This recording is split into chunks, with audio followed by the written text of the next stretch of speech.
ரகுமானும் தன்னுடைய திருமண வாழ்வின் முறிவு பற்றி உறுதி செஞ்சு விட்டாரு. அவரது ரசிகர்களும் சோகமடைஞ்சிட்டாங்க. இது ஒரு பக்கம் இருக்க, இந்த விவாகரத்திலும் தனுஷ் ரவுண்டு கட்ட ஆரம்பிச்சிருக்காங்க நெட்டிசன்ஸ்.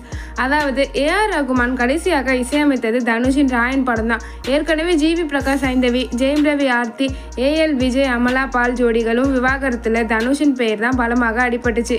அது மட்டும் இல்லாம விக்னேஷ் சிவன் நயன்தாரா விவகாரத்துல கூட அவர்களின் ஒற்றுமையாக இருப்பது பிடிக்கல. அதனாலதான் அவர் ஆவணப்பட விஷயத்துல பிரச்சனை செஞ்சார் என்று மீம்ஸ்களும் பறக்குது.